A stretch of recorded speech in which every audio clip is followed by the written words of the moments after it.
Hello guys, j'espère que vous allez bien. Moi perso ça va. Donc je reviens aujourd'hui avec une nouvelle vidéo et aujourd'hui je vais vous présenter 4 livres forts de culture.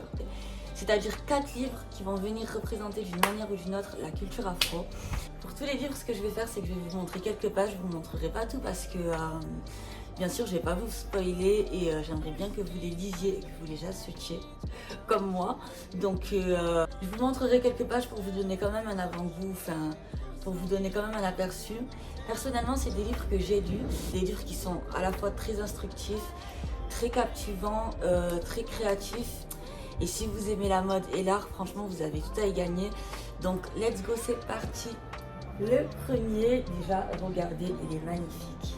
Le premier s'appelle Ice Cold.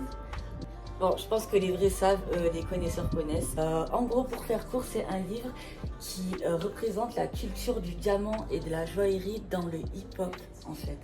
Donc, je vous laisse imaginer à quel point c'est un truc de malade. Des années 90 à nos jours. Il fait 388 pages, il est énorme. Et en gros, c'est une œuvre qui a été réalisée par une grande photographe du monde du hip-hop qui s'appelle Vicky Tobac. Je vais vous montrer un peu ce que ça donne. Ça commence par Tyler the Creator. Ensuite là, on a une grosse partie qui concerne les années 90. C'est beaucoup de photos, beaucoup de textes. Il y a vraiment de quoi lire, il y a vraiment de quoi se renseigner, s'instruire. Ensuite, on arrive aux années 2000. Donc, on tombe directement sur notre mère, notre génitrice, Nicki Minaj. On continue.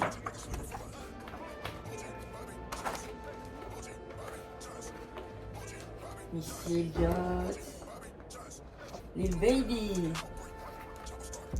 Très clairement, on a tous les artistes de hip-hop. On a Trippie Redd. Voilà, bon, je pense que je vous en ai montré assez. Très sincèrement, il y en a pour tous les goûts. Pour les fans de hip-hop, pour les fans de photographie, de mode, pour les fans de drip, genre tout simplement.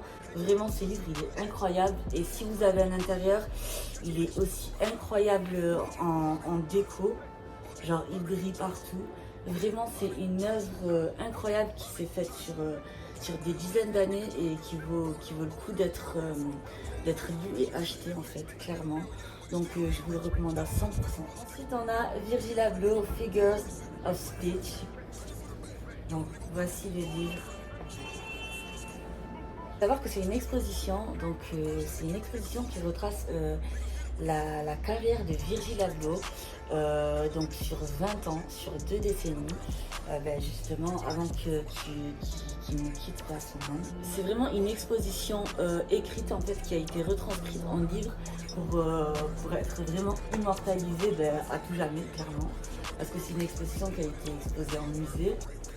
En fait, ça retrace vraiment tous ces designs, la manière de communiquer, les couleurs, ses techniques, vraiment tout. Beaucoup de choses à apprendre.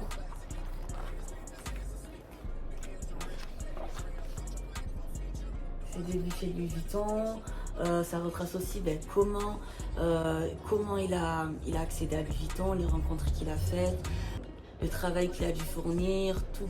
Il est quand même assez connu, hein, je vous apprends rien. Mais si vous ne l'avez pas lu, lisez-le. Ensuite, on a Black Future Soul. Je l'ai trouvé par hasard, vraiment par hasard, en faisant une expo. J'en avais jamais entendu parler, ni sur les réseaux, ni sur internet, quoi que ce soit. Et ça a été une très bonne surprise.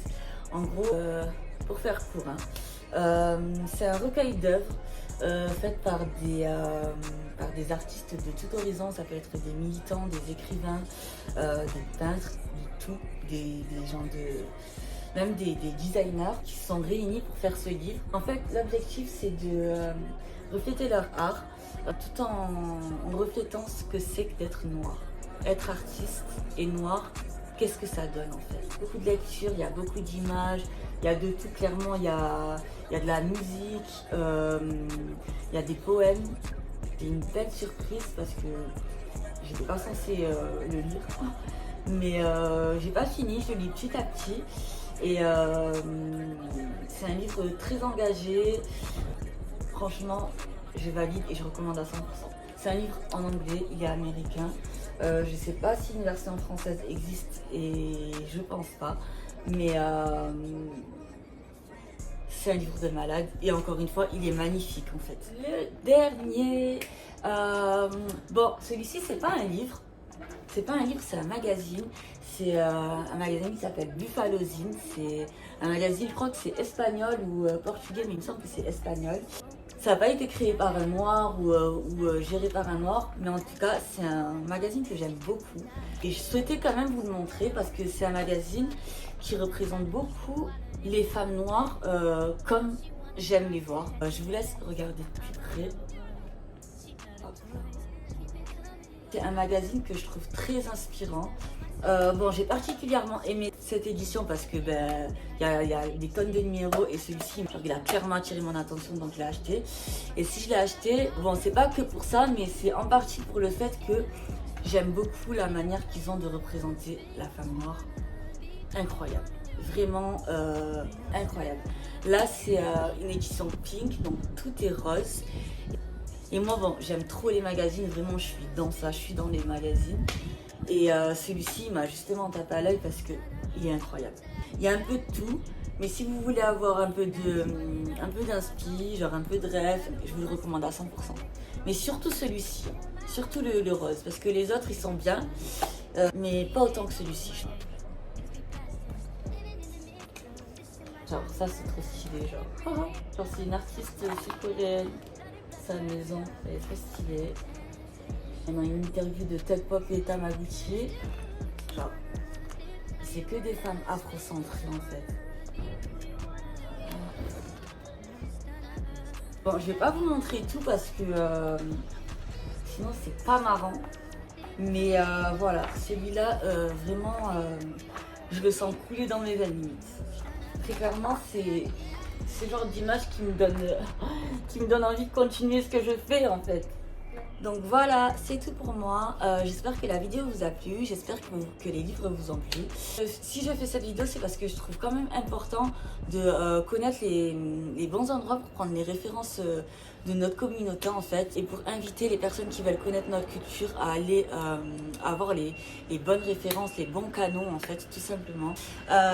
Donc voilà, moi je vous fais de gros bisous, je dois y aller. Là, il est 13h.